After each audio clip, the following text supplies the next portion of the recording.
So there were whole currents of the anti-war movement. Answer also refused to endorse or come into this.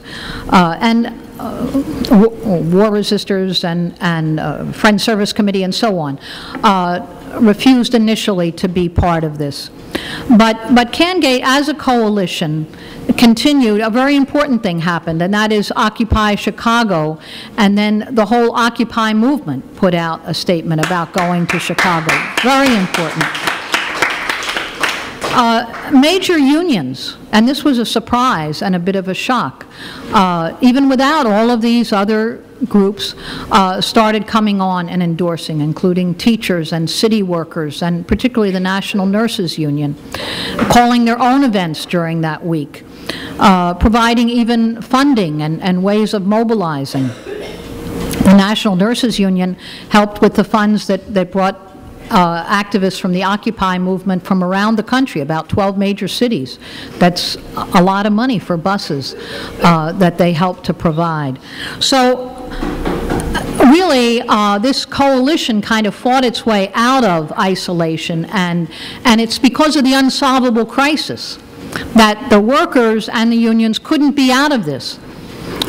Jesse Jackson, very much a force in the Democratic Party, but also came on board, and with it, Operation Push, Rainbow Coalition, other community groups, the immigrant rights movement.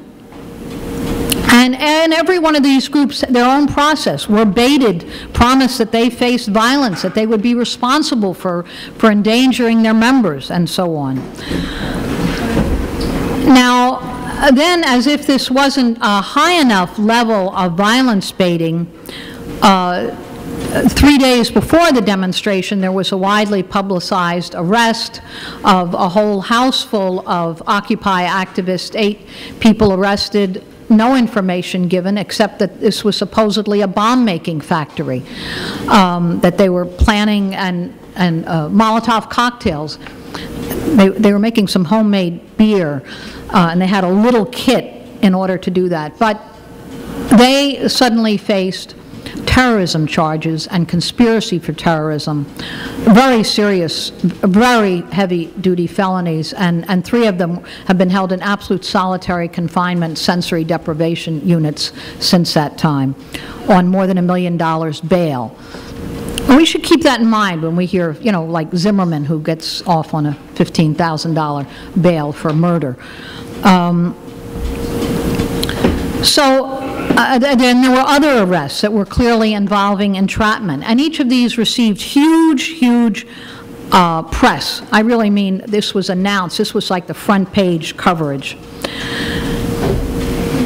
We also want to take into account the police attack on the march itself, because while the march went ahead, and it was a spectacular march, it far exceeded, the organizers from the beginning were saying that they hoped, and the expectation, the capacity in Chicago of past anti-war and community marches, they thought this would be about 5,000.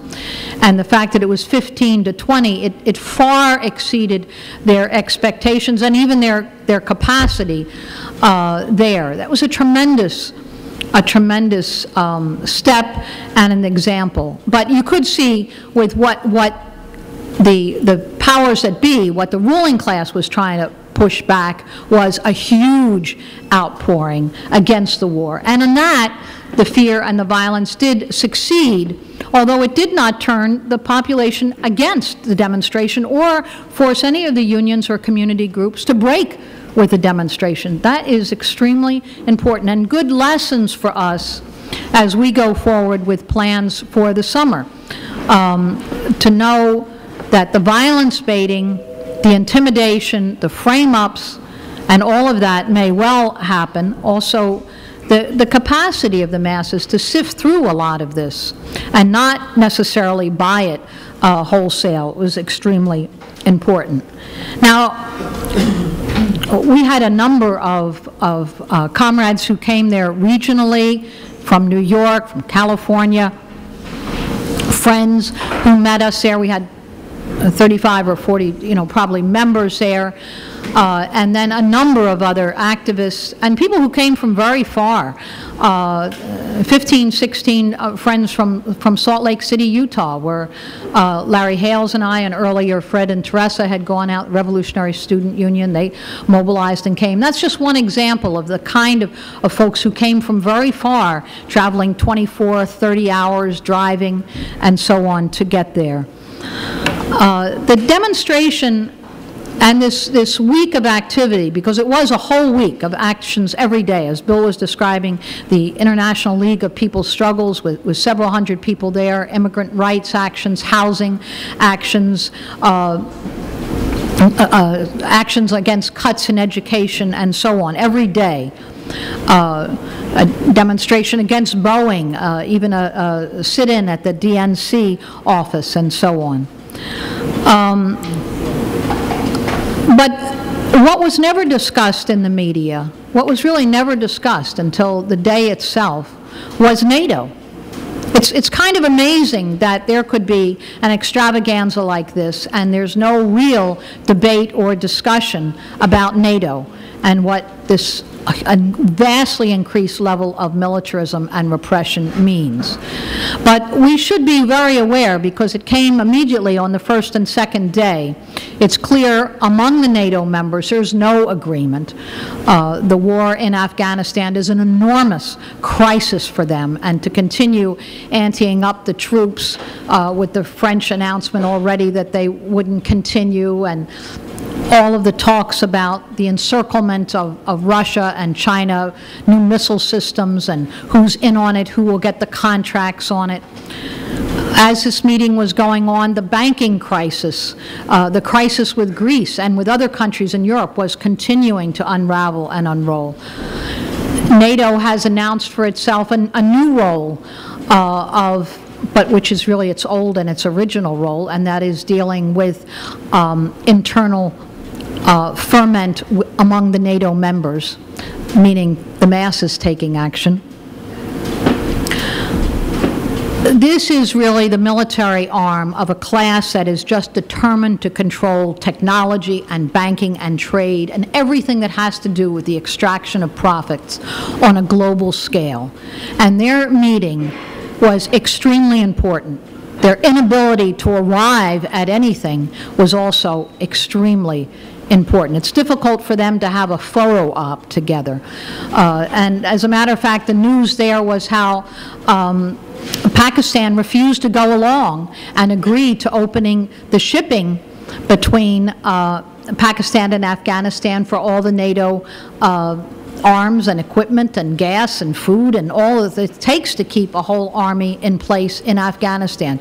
It's very important because they expected that the president of Pakistan being there on the home court of Obama, this wouldn't be refused. So the very fact that it was refused is extremely significant. There's a lot of other dissension that this also was reflected, but I think that some of that we should deal with in the discussion. I think the conclusions that we would draw from in terms of the mass struggle is that NATO, which was just unknown letters beyond a current of the anti-war movement. You could say that from the war in Yugoslavia, we've been dealing with NATO as a military alliance. But if you asked someone on the streets, it would mean nothing. But at this point, at least for the new Occupy movement, they now see NATO as a real enemy. That's important. That's a big step in consciousness. It really is. That's because they felt the clubs, they felt the arrests, they felt the lies, they felt the demonization and criminalization that came from protesting at a NATO meeting. So it's gone from really talking about the banks or the banks alone and talking about the wars that allow the banks to operate on a global scale, talking about the U.S. and how this slogan about NATO, which was really, I think, a slogan that we helped to put forward, NATO as a tool of the 1%. that is really, it's taken hold as an understanding within the movement. So we have a lot to do as we look forward in the struggles ahead. As I say, we met many people. We got names, subscriptions, interest, had sort of daily meetings and events that were extremely important. We should also take note of the demonstrations that happened around the world because NATO was meeting and as they were meeting. Demonstrations in the Philippines, in Iran, in India, in Germany, a huge demonstration in Frankfurt that was against the banks and then also linked to NATO. In Britain and so on.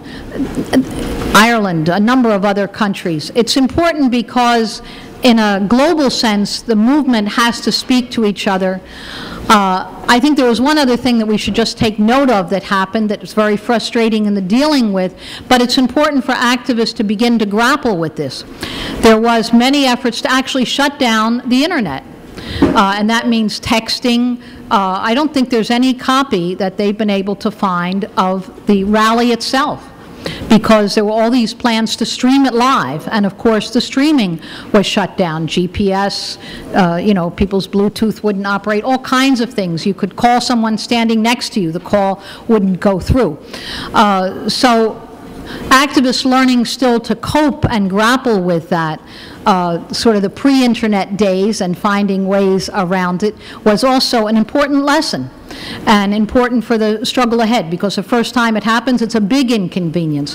When you expect that it may happen, you make plans, older plans, plans how people used to operate. So that's another important thing for us to calculate, to take into account in other mobilizations. The U.S. used to denounce any country who would do this. Shut down the internet, why that happens in dictatorships. Here we see one demonstration, and they want to shut down the internet. All the international journalists trying to cover the rally were also complaining to us. Why weren't their satellites working? Why couldn't they get this message out? So I'm going to just wind up on that.